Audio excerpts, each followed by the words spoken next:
우리는 정말 말을 잘해야 될 것 같아요. 말을 잘해야 될 것 같아요. 지난번에 우리 돌아가신 김영택 장로님, 그분 늘 그러셨대요. 하나님 앞에 자네들한테도 그렇게 얘기하고 기도도 그렇게 하시고 자네들한테 폐 안 끼치고 가게 해달라고 늘 그렇게 얘기하셨대요. 근데 그대로 되셨어요. 그대로 되셨어요. 예. 여러분 평소에 말을 잘 하시기 바랍니다.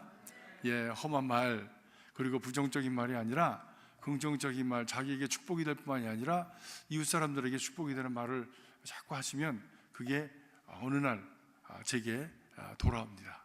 자기에게 돌아옵니다. 그래서 그런 훈련을 여러분들이 계속 생활 속에서 해 가셔야 합니다. 특별히 사순절은 바로 그런 훈련을 하는 때입니다. 우리가 그동안에 부정적이고 그리고 불신앙적이고 그리고 잘못됐던 것들, 잘못 갔던 것들, 이런 것들을 하나님 앞에서 정리하면서 하나님께서 우리에게 말씀하시는 그 선한 길, 복된 길을 향해서 우리 궤도로 수종해가는 바로 그때가 바로 우리 사순절의 때입니다. 바로 그런 신명에게 하나님의 부활의 영광이 임하게 되는 것을 우리에게 말씀해 주고 있습니다. 그런 역사가 저와 여러분 안에 있기를 주님의 이름으로 축복합니다. 지난 그 주일날 우리가 예배가 끝난 다음에 1시 45분부터 성경 공부 있었습니다. 오픈 성경 공부 있었는데 참 은혜로웠습니다.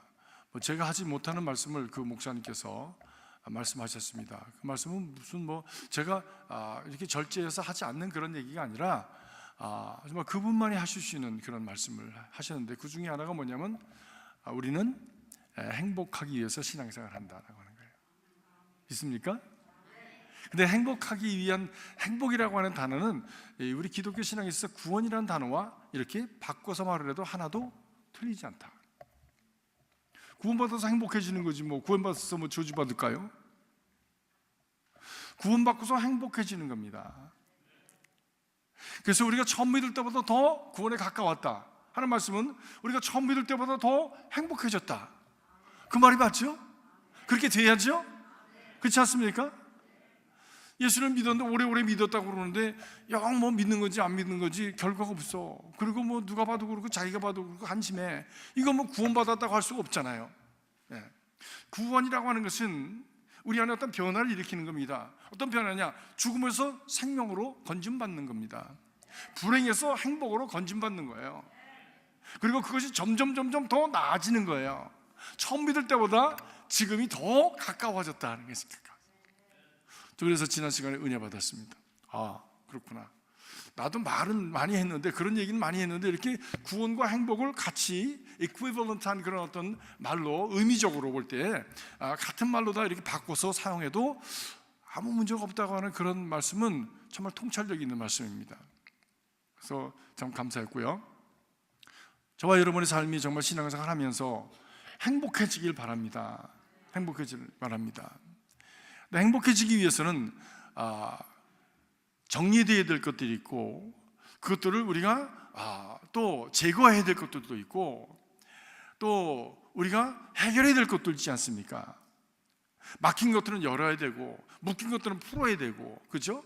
그래야 이것이 행복해질 수 있는 길로 나아갈 수 있는 것이지, 계속 묶어놓고 계속 닫아놓고 그러고서 나는 행복해지겠다고 할 때 과연 그것이 행복이 내게 오겠는가라고 하는 것입니다. 근데 하나님께서 우리를 예수 그리스도를 보내주신 것은 우리 안에 묶인 것, 닫힌 것을 열어주시고 그리고 묶인 것을 풀어주시고 그리고 우리에게 방해가 된 것들을 제거해 주셔서 죽음의 문이, 예수님이 다치셨던 죽음의 그 무덤의 문을 확 닫고 있던 큰 바위 덩어리 같은 것들을 제거하셔서 열어주시고 그리고 우리로 하여금 영광스러운 삶을 살아갈 수 있도록 그 길을 열어주시기 위해서 예수님께서 오신 것이지요. 나는 할 수 없지만 예수님께서 대신 그래서 나를 위해서 죽어주시기까지 하시면서 그것을 치워주시고 죽음의 세력을 치워주시고 나로 하여금 새 생명을 얻게 하시고 그리고 영광의 자리에 이르도록 그렇게 하셨다고 하는 것이 예수 그리스도의 십자가 죽음이시요 그리고 부활이요, 그리고 우리가 하나님의 영광에 동참하는 그런 역사를 이루어 주신다고 하는 것입니다. 이것이 이론이 아니길 바랍니다. 이것이 이론이 아니길 바랍니다.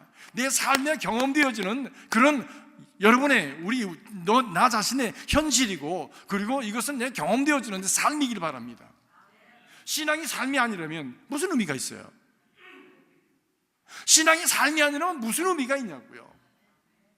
신앙이 체험적이지 않다는 그것이 무슨 의미가 있냐고요. 이론적으로 여기에 탁상공론으로 얼마든지 이론을 풀어낼 수가 있죠. 머리 좋은 사람은 더 잘하겠지. 그러나 신앙은 머리 좋은 사람이 하는 게 아닙니다. 그렇죠? 신앙은 참으로 그것을 하나님을 신뢰하고 그것이 이루어질 줄로 믿었더니, 그리고 그렇게 행했더니 하나님께서 내 삶에 열어주시는 새로운 삶의 역사가 신앙입니다. 그것이 없다면 뭐 문제가 있는 거예요. 그것이 없다면, 그렇게 되지 않는다면 문제가 있는 거예요, 내 신앙에.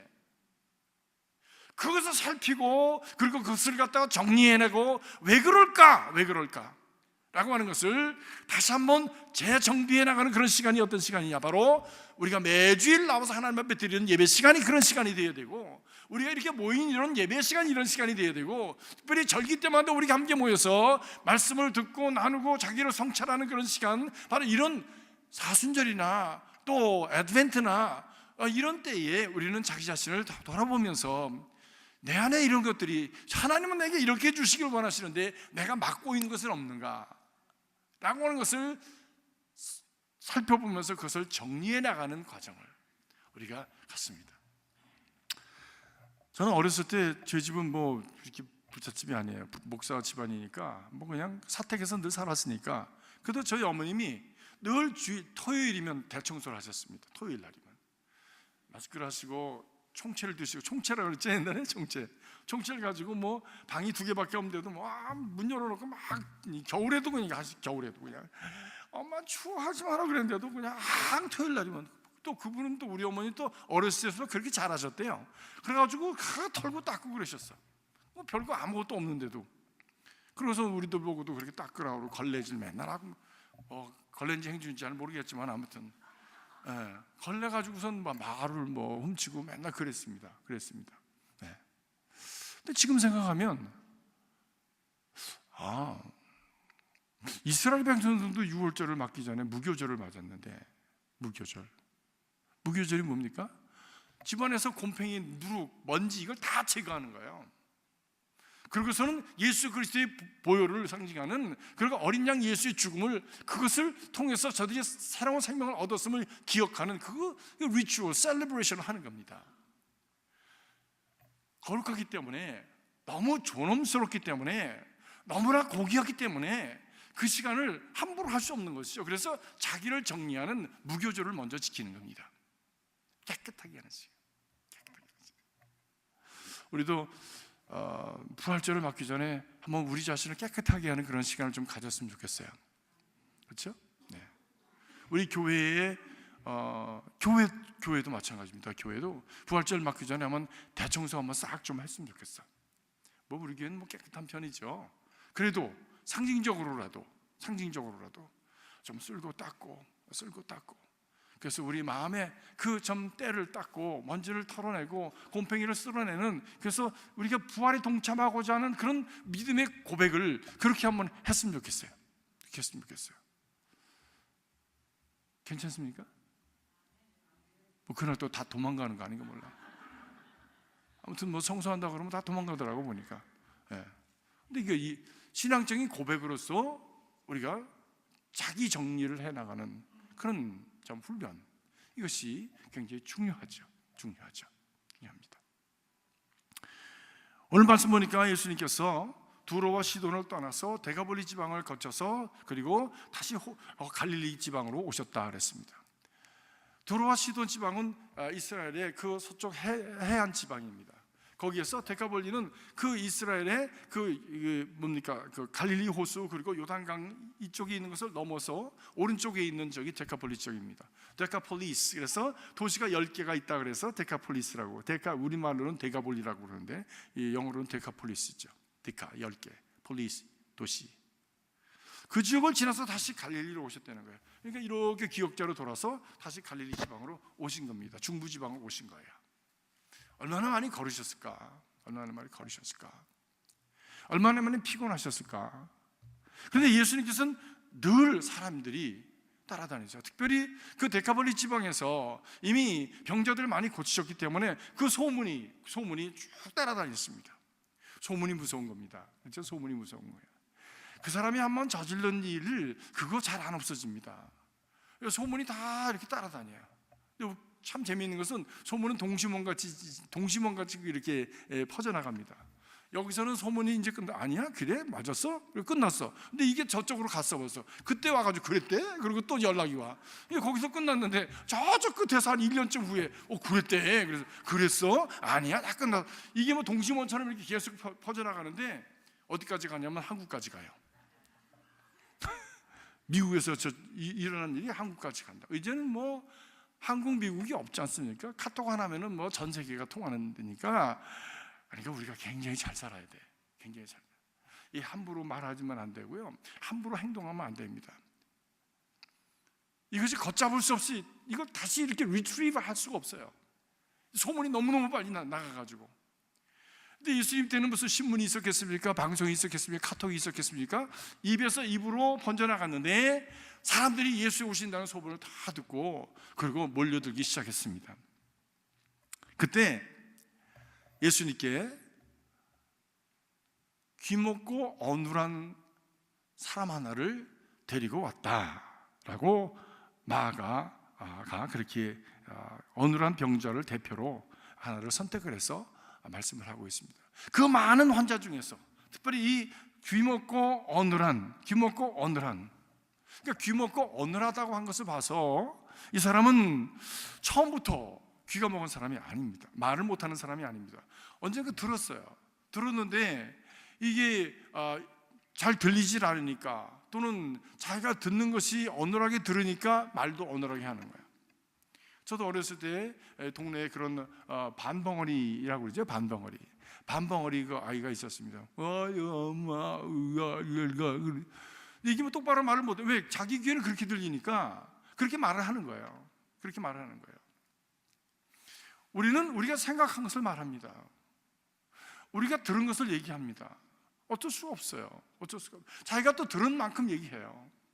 깨닫는 만큼 말을 하고 또 그 말에 따라서 살아갑니다. 근데 이 사람은 반벙어리로 귀를 듣고 반벙어리로 말을 하면서 사니까 얼마나 힘들었겠습니까? 자기 자신도 힘들었겠지만 주변 사람들에게 의해서 얼마나 많이 무시를 당했겠어요. 옛날에는 그런 벙어리라든지 귀머거리라든지 눈을 보지 못하는 장님이라든지 이런 사람들은 마치 천벌을 받은 사람처럼 그렇게 사람들에게 취급을 받았죠. 우리 한국에도 그렇지 않습니까? 장님들을 얼마나 무시했습니까? 장님 지나가면 재수없다가 침 뱉고 돌멩이 던지고, 저도 돌멩이 많이 던졌어요. 저도 그랬어요. 애들이 던지니까 나도 던졌지 뭐. 그런가 봐. 그런 것을 하나도 이상하게 여기지 않았던 그런 시대였죠. 그러니까 그것이 개인의 자기 자신에게도 큰 아픔이고 가족 전체에게도 큰 아픔이었을 거예요. 그래서 그 가족이 이 자기 가족을 이렇게 반벙어리를 주님 앞에 데리고 나왔던 것이죠. 그때 예수님께서 그를 고쳐주셨다 말씀합니다. 하나님께서 예수 그리스도의 채찍에 맞으심으로 말미암아 우리도 고침받기를 주님의 이름으로 축복합니다. 우리는 다 어느 부분인가가 이렇게 모자란 부분들이 있지 않습니까? 사람마다 뭐 왼발도 다르고 왼발하고 오른발이 이렇게 차이가 든대죠. 또 얼굴도 왼쪽하고 오른쪽하고 똑같지가 않대요. 왼쪽하고 오른쪽하고 컴퓨터로 해가지고 똑같은 걸 딱 붙여놓으면 완전히 딴 사람이래. 내가 아니랍니다. 뭔가 어느 쪽인가 짧은 거예요. 어느 쪽인가 긴 거예요. 어느 쪽인가 모자란 거예요. 그 모자란 부분을 주님께서 고쳐주시고 그리고 병든 부분을 회복시키셔서 우리로 하여금 온전케 해주시기를 주님의 이름으로 축복합니다. 어떻게 고치셨는가 보니까 첫 번째 귀먹은 사람을 따로 데리고 무리를 떠나가셨다고 성경 말씀합니다. 귀먹은 사람을 따로 띄어서 데리고 가셨다. 왜 그걸 따로 데리고 가셨을까? 그가 귀는 먹었지만 눈은 볼 수 있잖아요. 그러니까 그가 그에게 눈으로 보여주는 어떤 예수님의 행위를 통해서 그에게 예수님과의 어떤 신뢰의 관계를 만드시기 위한 예수님의 계획이 거기 계셨던 것이죠. 주위에 많은 사람들이 그분이 베푸는 기적을 보려고 호기심을 가지고 모여들었을 거예요. 그때 그 사람이 얼마나 불안했겠습니까? 본인 자신이 얼마나 불안했겠어요. 이 사람들이 다 나를 쳐다보니까. 여러분이 강단에 올라오시면 어떠세요? 굉장히 불편하시죠? 왜? 수백의 눈이 나한테 꽂히니까.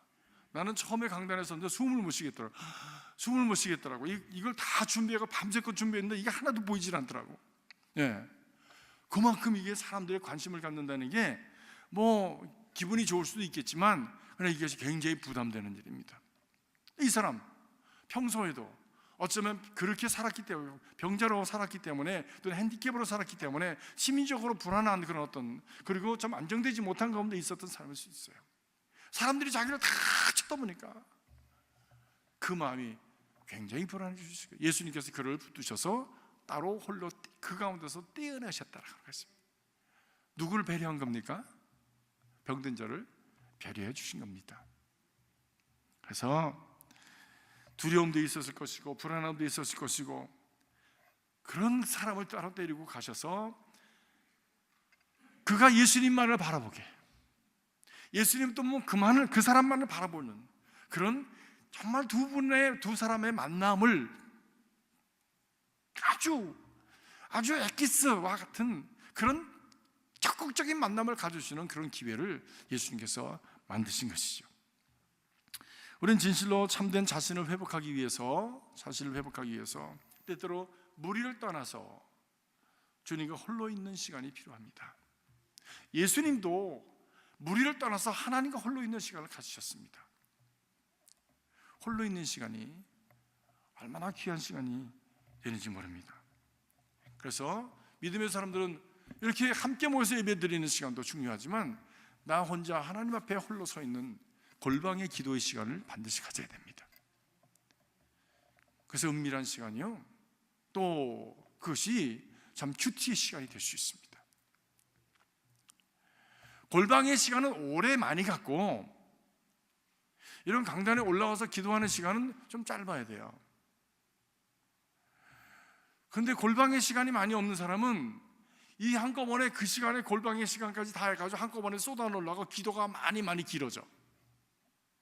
그리고 기도가 너무너무 과장스러워져.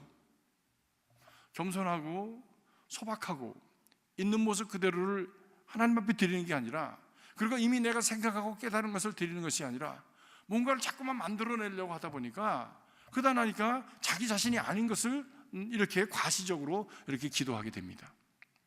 그것은 어떻게 보면 하나님 보시기에 중언부언하는 기도가 되는 것이죠. 그렇죠? 예. 골방의 기도를 많이 하셔야 됩니다. 골방 기도는 하나님과 나만의 그런 시간을 갖는, 홀로의 시간. 그래서 내가 이 예수님의 눈을 바라보고 예수님은 내 눈을 바라보시고, 그리고 그 예수님의 눈으로 나 자신을 바라보고 또 예수님의 내게 주시는 그 은혜를 받고 그 말씀을 듣는 바로 그 시간, 누구에게만 주시는? 나에게만 주시는, 주는 자와 받는 자만이 아는 그 은혜를 나만이 받는 그런 은혜를 받는 그 시간이 내게 있어야 됩니다. 그것이 주님과 홀로 하는 시간입니다. 홀로 하는 시간이에요.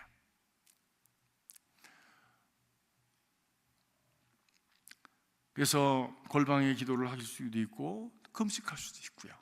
특별히 이제 사순절 때 40일 동안 다 이렇게 금식은 못하지만 우리가 고난주간에는 금식하려고 합니다. 교회 전체적으로. 그때 여러분 적극적으로 참여하셔서 금식하시면서 여러분과 주님과의 관계를 아주 적극적으로 가지시기를 주님의 이름으로 부탁합니다. 이게 누구한테 좋은 건데? 목사한테 좋은 겁니까? 아니요, 여러분한테 좋은 거예요.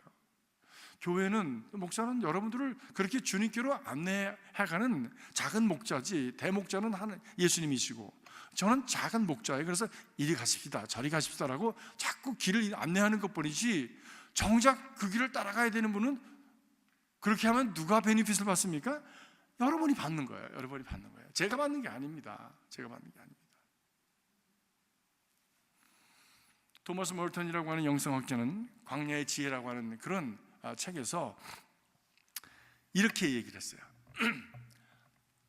세상은 한 사람 한 사람 각자가 헤엄쳐 나와야 할 침몰하는 배다. 헤엄쳐 나올 수 있는 길은 각자가 그리스도를 붙드는 길밖에 없다. 그렇습니다. 누가 그리스도를 붙들어야 된다고요? 각자가. 목사가 대신 붙들어 주는 게 아니란 말씀이죠. 목사는 그리스도가 여기 계십니다, 붙으십시오, 꼭 붙들어야 됩니다, 같이 붙으십시다, 이게 목사의 역할이에요. 광야에서 외치는 자의 소리가 있었다고 했는데 그 소리가 누구였습니까? 세례 요한이었잖아요. 목사도 마찬가지에 광야에서 외치는 자의 소리일 뿐이지 뭐 목사가 구원자가 아니지 않습니까? 외치는 자의 소리예요. 그 소리를 듣고 반응하는 사람은 복 있는 자의 길을 갈 것이요, 그 소리가 뭐 맨날 하는 소리, 뭐 그런 소리라고 여기고 하찮게 여기면서 그대로 사는 사람은 또 그대로 가는 거지, 뭐 흘러가는 거예요. 흘러가는 거야. 그 침몰하는 배와 함께 빠져버리는 것이죠. 사랑하는 성도 여러분, 각자가 그리스도를 붙잡아야 합니다. 그것만이 구원의 길입니다. 예수님도 자신도 광야에 홀로 가셨어요. 누구의 손을 붙드시기 위해서? 하나님 아버지의 손을 붙드시기 위해서 광야를 홀로 가셨습니다. 우리 주님께서 그렇게 홀로 가셨다면 우리도 홀로 가야지. 주님께서 그렇게 하셨다면 우리도 그렇게 가야지. 그것이 예수 믿는 길 아닙니까? 예수 믿는 길이잖아요. 홀로 가셔서 무엇 하셨습니까? 이 세상 권세 잡은 그런 마귀와 마귀가 시험할 때 그 시험을 싸워서 이기지 않았습니까? 돌들을 변하여 떡으로 만들어 먹어라. 또 지붕의 그 성전 꼭대기에서 뛰어내려라. 세상 영광을 보여주면서 내게 절해라. 그거 다 예수님이 안에 있었던 어떤 육신의 정욕과 안목의 정욕과 이생의 자랑에 대한 인간이 본능적으로 갖는 그런 템테이션이죠. 유혹이죠. 그 유혹을 정말 절대절명의 극한적인 상황 속에서, 먹지 않으면 죽을 것만 같은 그런 어떤 상황 속에서 돌들이 막 떡으로 보이는 거예요. 떡으로 보이는 거예요. 정말 돌을 떡으로 만들어 먹고 싶은 그런 또 충동이 막 일어났을 때에 예수님께서 그 가운데서도 우선순위를 분명히 세우셨습니다. 무엇이 먼저 중요한가? 사람이 떡으로만 살 것이 아니라 하나님이 위에서 나오는 모든 말씀으로 인하여 살 것이니라. 내 하나님을 시험하지 말라. 오직 내 하나님만을 예배하라 하면서 우리 하나님 말씀을 통해서 우리 하나님의 참된 인생의 근원이 되시고 우선순위가 되어야 될 것을 천명하셨습니다. 어떤 상황 속에서든지 사랑하는 성도 여러분, 하나님을 먼저 하는 삶을 살아가실 주의 이름으로 축복합니다. 먼저 그의 의와 나라를 구하라. 그리하면 그의 모든 것을 하나님께서 더하시리라 라고 말씀하시지 않았습니까? 그런 자를 하나님 축복하시고 채워주신다는 겁니다.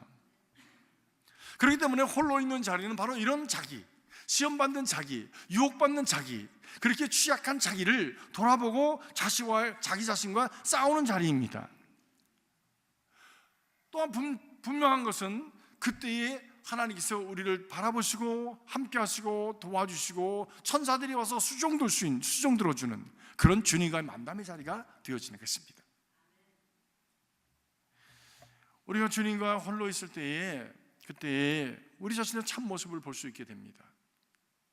내 거짓된 자, 가식된 자, 또 비교와 경쟁과 도전의식 속에서 나도 모르는 사이에 그만 덮어쓰고 있는 위장과 그리고 가면들을 벗어내는 이런 일들을 하는 것이죠. 말할 친구도, 또 전할 일도, 또 해야 하는 일도 책임도 뒤로 하고, 그리고 하나님 앞에 오로지 하나님 앞에 하나님 바라보면서 서 있는 그 시간, 그리고 말씀을 읽으면서 기도하면서 내적인 음성을 듣는 그런 시간을 통해서 우리가 우리 자신의 어그러진 모습을 발견하고 그것을 하나님 앞에 내어놓고 상하고 깨어지고 죄짓고 아무것도 아니고 별것 아닌 나 자신을 그랜다이즈 해가지고 대단한 것처럼 그렇게 여기면서 살아왔던 내 모습을 하나님 앞에서 회개하는 거예요. 웅성거리고 소란 떠는 사람들 사이를 떠나서 이 사람 얘기하는 소리가 얼마나 많이 들렸겠습니까? 이 소리 저 소리 얼마나 많이 들었겠어요. 사람들이 나를 쳐다보는 것 같고 뭐 비판하는 것 같고 그런 거 다 떠나서 하나님 앞에서 어눌한 내 모습, 어그러진 내 모습, 이 모습을 그대로 예수님 앞에 서서 하나님 앞에 내어드리는 거예요. 어그러진 모습을 하나님 앞에 내어놓지 않으면 하나님은 우리를 고칠 수가 없습니다. 치료는 의사한테 나의 상한 부분을 보여줘야 되잖아요. 보여줘야 돼. 그렇지 않고 어떻게 고칠 수가 있습니까? 아주 치욕적인 부분까지도 보여줘야 돼. 그래야 고칠 수가 있어. 근데 우리는 다 자꾸 감추려고 그래요. 위장하려고 그래요. 가면 쓰려고 그래요. 화장하려고 그래요. 그러다 보면 환장하지. 인생이 이렇게 더 이상 계속해서 꼬인다고. 자기 자신이 자기 자신으로서 하나님 앞에서 진실하고 솔직해질 수 없으면 인생은 계속 꼬이게 됩니다. 왜? 고쳐지지 않으니까. 그래서 왜 그러냐고 자꾸 그런다고요. 자꾸 왜 그러냐고 그런다고. 여러분, 우리 인생이 자꾸만 꼬이고 힘들 때, 나 자신이 어떻게 왜 이렇게 가고 있는지 나 자신도 잘 알 수 없을 때, 그때 나는 하나님 앞에 진실한가? 하나님 앞에 솔직한가? 그리고 나는 하나님 앞에 나 자신의 이 모습, 어느한 모습을 하나님 앞에 내어놓았는가? 라고 하는 것을 한번 살펴봐야 됩니다. 살펴봐야 됩니다. 왜? 그것은 누구도 해줄 수가 없어요. 내가 나를 감추는데 어떤 사람이 나를 갖다 고쳐줄 수가 있어요? 내가 내 자신의 마음을 드러내고 하나님 앞에 고쳐주십시오 내놓는 것은 나만이 할 수 있는 겁니다. 보라, 내가 문 밖에 서서 내 마음의 문을 두드리노니 내가 그 마음의 문을 열면 내가 내 안에 들어가서 또 내가 내 안에 있어서 함께 먹고 마시고, 그리고 내가 구하는 것을 내가 이루어내는 그런 참 능력 있는 삶, 풍요한 삶을 살게 하리라고 주님 말씀하지 않으셨습니까? 또 주님 문을 두드리시는데 내 마음의 문을 안 여는 거예요. 그러면 예수님은, 우리 하나님은 그 마음의 문을 찢어서 발로 차고선 들어가시는 분이 아니십니다. 왜? 그것은 사랑이 아니니까. 우리가 자유의지를, 태초부터 자유의지를 주셨지 않습니까? 왜? 진실하라고. 그리고 하나님과의 관계가 참되라고, 하나님과의 관계가 순결하라고, 진정으로 참다운 사랑의 관계를 갖자고 자유의지를 주셨잖아요. 그래서 하나님도 우리의 마음을 마구 하지 않으십니다. 하나님, 우리가 우리의 마음을 열기를 기다리고 계시는 분이시죠.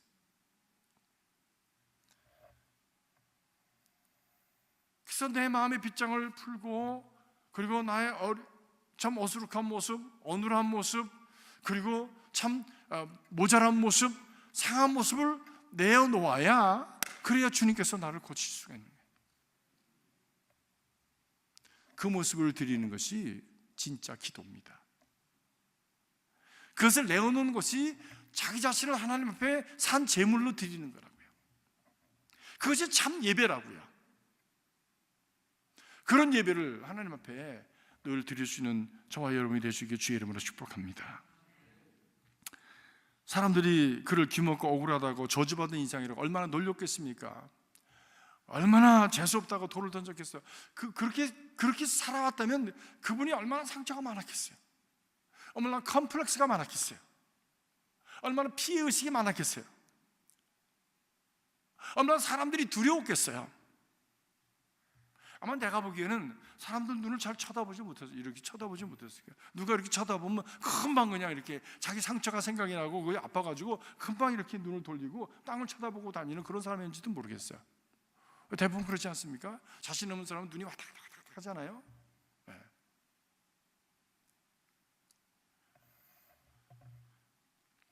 사람들에게 이리 밀치고 저리 밀치는 놀이객감이 되어주고, 아픔과 슬픔과 돌에 맞은 상처와, 그리고 그것을 해서 내면의 스스로에게 있어서는 원한과 분노가 가득한 인생, 이런 삶, 그것이 그 군중들 속에서 그만 묻혀버렸던 자기가 예수 그리스도 앞에서 그분의 앞에 홀로 섰을 때 그런 상처들이 다 주님 앞에 드러나는 거지. 그리고 그분의 그 자애로움과 그리고 자기를 바라보는 그 참 사랑의 그 눈길 앞에 그것을 다 내어놓는 것이지. 나 이 사람 생각하면서, 말씀 생각하면서 또 한 사람 생각이 나더라고. 뽕나무에 올라갔던 누구죠? 삭개오. 삭개오도 이런 사람입니다.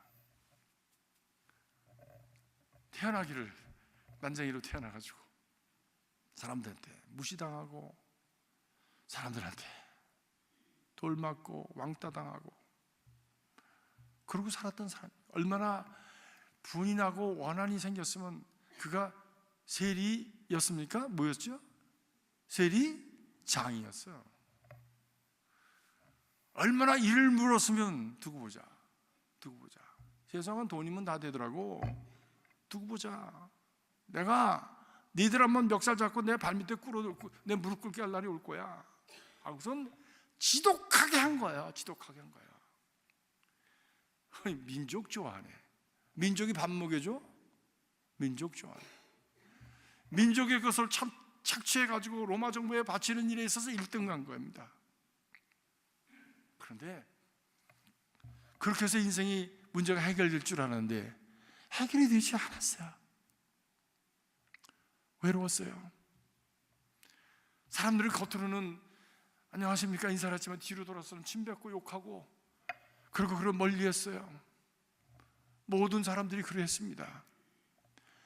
자기를 찾는 사람들은 전부 돈 때문에 찾았지 누구도 정말 인격적으로, 누구도 정말 인간적으로 어떤 애착을 가지고 그리고 참 긍휼함을 가지고 사랑하는 마음을 가지고 자기를 만나주는 사람이 하나도 없는 거예요. 그런데 이 사람들처럼 예수의 소문을 들었잖아요.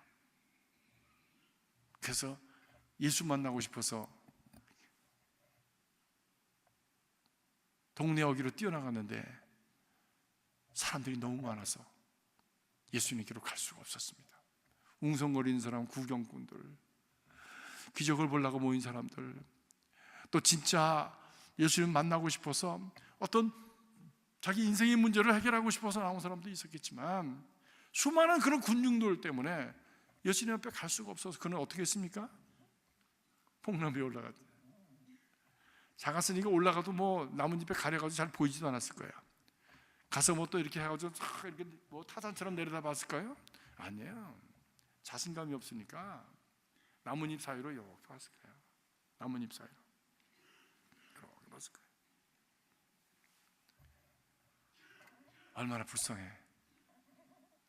자기 자신을 내어 보이는 것이 너무나 두렵고 자기 자신을 누구에게 보이는 것이 너무나도 참 자신감이 없는 그런 자기 스스로가 자족감에 쌓여서 컴플렉스에서 살아가는 그런 사람. 그리고 인생의 문제를 근본적으로 해결하려고 하는 것이 아니라 다른 것으로 해결해 보려고 애를 썼지만 전혀 해결되지 않고 인생의 미궁적으로 더욱더 빠져들어갔던 그런 사람. 근데 예수님께서 점점 가까이 오시다가 나무 밑을 지나가시면서 삭개오를 보셨다 그랬습니다. 삭개오를 보셨다. 그 말씀하시면 삭개오라 내려와라. 거긴 왜 올라갔니? 왜 거기 올라가 있어? 떨어져. 내려와. 있어야 될 자리에 있지 않으면 떨어집니다. 자기 자리가 아닌 데 있으면 떨어집니다. 위험한 자리예요, 그 자리는. 그리고 하시는 말씀이 오늘 내가 네 집에 유하여야겠다. 주님하고 만났습니다. 누구하고? 예수님하고 누구하고? 삭개오하고 둘이만 만났습니다. 둘이 만나는 시간이 필요합니다. 둘이 만나는 시간이 필요해요. 그러고 나서 삭개오의 인생이 완전히 바뀌었습니다. 성경에는요, 삭개오 보고 예수님 무슨 너 왜 그렇게 살았니? 채찍질하거나 책망을 했다는 얘기 한마디도 나오지 않습니다. 그렇다고 해서 무슨 말씀을 나누는지에 대한 얘기도 나오지도 않아. 근데 제가 그냥 이렇게 상상할 수 있는 것은 두 분이 한 방에 있었으니 어떻게 눈을 봐야지, 어떻게 자기 모습이 다 보이지, 어떻게 자기 있는 대로 그 모습이 다, 예수님은 예수님의 모습 그대로, 삭개오는 삭개오의 모습 그대로가 다 보여졌을 거 아니에요. 여러분, 집에 손님 모시고 하룻밤을 재우는 것이 쉽습니까? 요즘 한국 TV 보니까 무슨 숟가락 들고서는 이경규하고 뭐 이렇게 해서 뭐 아무 집이나 이렇게 눌러가지고선 저녁 잡수셨어요, 그 집에 들어가서 밥 먹으면서 얘기 좀 하시죠, 뭐 그런 거 있더라고. 근데 이름 프로가 뭔지 잊어버렸어. 네? 한 끼 줍쇼, 한 끼 줍쇼라는 프로그램이더라고. 근데 그거 괜찮더라고요. 이렇게 저도 몇 번 봤는데. 네. 근데 어떤 사람은 안 되겠어요, 너무 집이 더러워가지고 안 되겠어요. 그리고 밥 잡수셨어요? 그러니까 진짜 먹었는데 먹었다고 그러는지 아니면 거절하려고 먹었다고 그러는지 그건 모르겠어. 먹었어요. 그러고 거절하는 사람도 있고, 어떤 사람은 확 열고선 어서 옵쇼 하는 분들이 계셔요. 그 어서 옵쇼 하는 게, 그런 분 찾는 게 이렇게 힘들더라고. 밤새껏 헤매면서 그냥 배고파서 지치고 말이야, 그러더라고. 그러니까 마음을 열고 어서 오세요, 만납시다, 얼굴 봅시다, 우리 집에 와, 있는 대로 먹지 뭐, 이 뭐 다 사는 게 그렇지 뭐, 봐, 그냥 편안하게 살아 라고 할 수 있는 사람 그렇게 많지 않은 것 같아. 근데 예수님이 그런 집 하나를 발견하셨어요. 어떤 집인 줄 아십니까? 누구의 집인지 아십니까? 마리아와 마르다, 나사로의 집을 예수님은 제 집처럼 드나드셨어. 근데 그 집이 부자였습니까? 아니에요. 지금도 그 나사로가 살던 그 동네에 가보면 너무너무 가난해. 너무너무 가난해. 그 동네 가서 이렇게 나사로가 살던 집이라고 가게 됐는데, 어디 지하실 같은 데 들어갔다 나오는데 장사라고 이렇게 좌판을 벌렸는데 옷 한 5개쯤 걸려 있더라고. 그 장사라고 하고 있더라고. 그렇게 가난한 지역이에요. 그렇게 가난한 지역이에요. 근데 예수님께서 거기를 그렇게 좋아하셨어요. 가난해도 웰컴하니까, 있는 모습 그대로를 보여주면서 열어주니까 예수님 그 집을 그렇게 좋아하셨어요. 사랑하는 성도 여러분, 주님을 향해서 여러분의 마음을 여시기 바랍니다. 그냥 마음을 여는 게 아니라, 주님 보십시오, 나 이렇게 어그러졌습니다.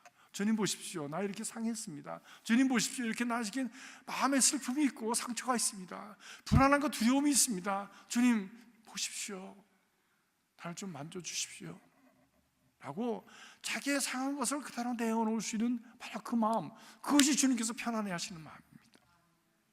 그런 마음의 집을 하나님 주님께서 기뻐하시고, 그리고 기뻐서 오시기를, 좌정하시기를 주님께서 좋아하시는 거예요. 그때에 거기에 치유가 임하게 되는 것이죠. 왜? 주님은 회복의 주님이시고 치유의 주님이시니까. 근데 예수님께서 그를 만나셔서 고쳐주셨는데, 이상한 방법으로 고치셨습니다. 어떻게 고치셨습니까? 손가락을 양귀에도 놓고 또 침을 뱉어가지고 그래가지고 그 말이 어눌한 사람의 혀에다가 이렇게 손을 대시고, 그리고 뭐라고 그랬어요? 뭐라고 그랬습니까? 에바다 그랬더니, 에바다, 열리라 그랬더니 열리라. 지금 생각하면 굉장히 예수님의 침이니까 거룩하다 그렇게 모르지, 침이 아니라 내가 예수님 오줌이라도 받아 먹겠다, 뭐 그런 사람도 있을지 모르지. 예수님 거룩하신. 근데 그 당시에 사람들도 뭐 침 더러운 거 몰랐겠습니까?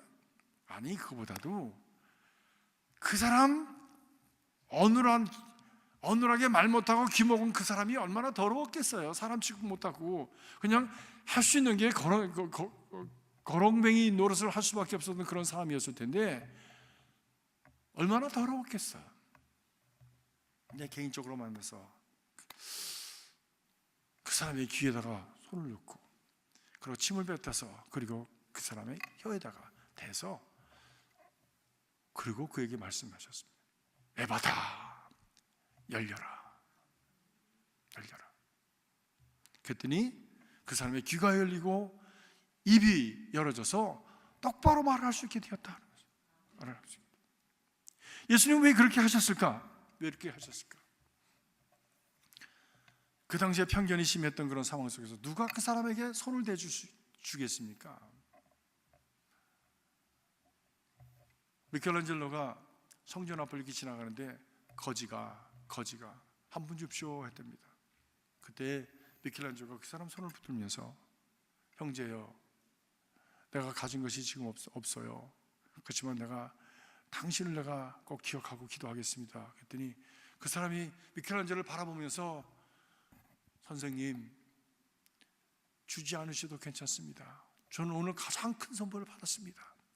어느 누구도 제 손을 잡아준 사람이 없는데 선생님은 저를 사람 취급해 주셨습니다 라고 너무너무 감사했다고 하는 그런 얘기가 있어요.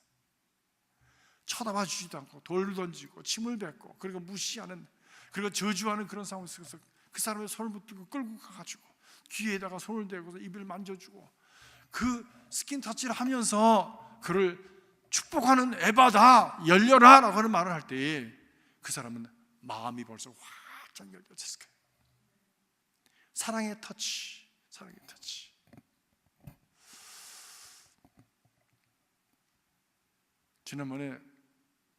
작년에 병원에 갔는데 우리 김호세 장로님이 그러시더라고. 저는 사랑의 터치를 믿습니다 그러시더라고. 기계적인 어떤 그 수술뿐만이 아니라 사람이 만져주면 낫는다는 거예요. 사람이 만져지면 낫는다는 거예요. 네.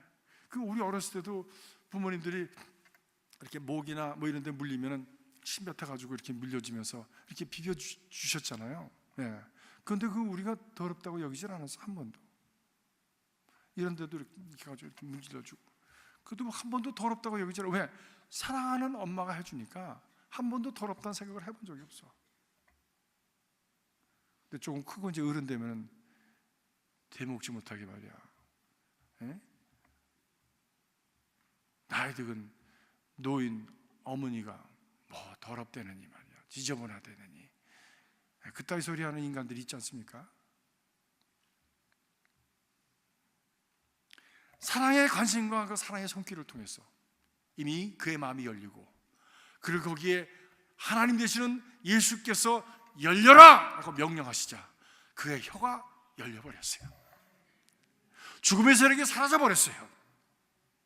사랑은 느껴지고 경험되어져야 되는 것이죠. 사랑에 대해서 박사학위를 쓸 수 있을 거예요. 그러나 그 많은 행동을 한다고 해서 그것이 내게 느껴지고 경험될 수 없다면 그것은 사랑이 아니지. 또 사랑하는 여인이 있었답니다. 그런데 그 여인이 사랑하는 여인이 멀리 살았대요. 이 남자가 편지를 썼습니다.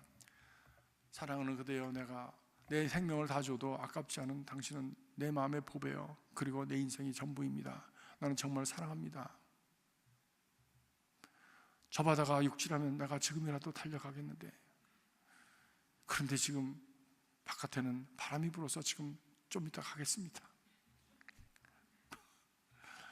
사랑한다는 말은 잔뜩 해놓고 이 조건 저 조건이 많은 거예요. 네. 이래서 안 되고 저래서 한다고, 지금은 안 되니까 나중에 하고, 뭐 이렇게 자꾸 조건이 많은 거야. 말이야 얼마나 잘할 수 있어요. 우리가 실질적으로 우리가 행동으로, 삶으로, 스킨 타치로 그렇게 사랑을 느끼고 경험할 수 있도록 하는 것이 인생을 회복시킨다는 말씀이죠. 회복시킨다는 말씀이죠. 하늘을 우러러보시고 탄식하시면서 그에게 이르시되 에바다라고 말씀하셨다는 거예요. 탄식이 무엇입니까? 탄식은 연민이 담긴 깊은 호흡입니다. 아유, 어쩌면 좋을까? 이게 탄식이잖아요. 그죠? 이게 탄식이잖아요. 여러분 탄식해 보신 적 있으십니까? 탄식해 보신 적 있습니까? 인생을 살면서 탄식 안 해본 사람이 어디 있겠어요? 우리 주님께서 지금 탄식하시는 것은 이 사람이 너무너무 불쌍한 거야. 이 사람에 대한 사랑의 그 연민이 너무너무 깊은 거야.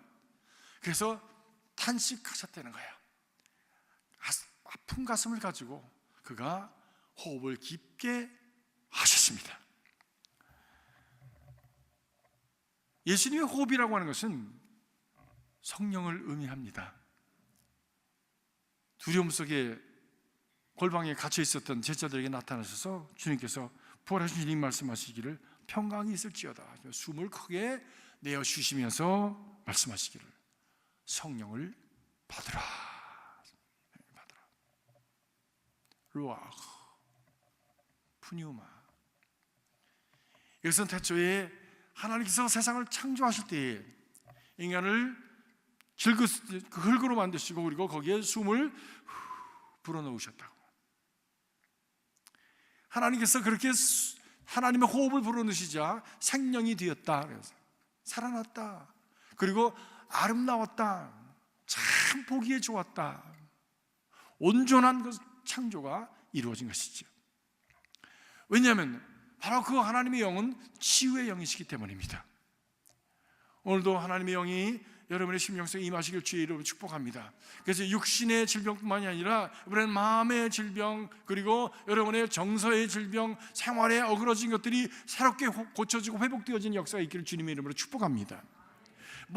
삶의 모든 영역에 있어서 정치, 경제, 사회, 문화, 모든 정서적인 문제를 뭐든지 가정에 있어서든지 모든 삶의 부분에 있어서 하나님께서 새롭게 우리를 창조하시고 회복시키시고 온전케 다시 조화롭게 만들어주시는 새 창조의 역사가 바로 성령을 통해서 일어났던 것이지요.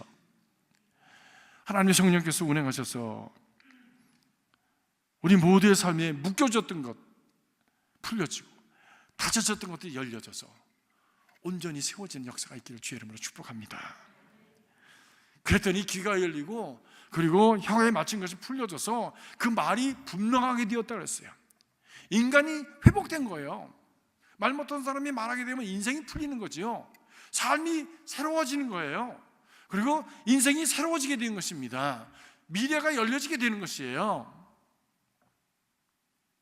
하나님의 역사는 그런 것입니다.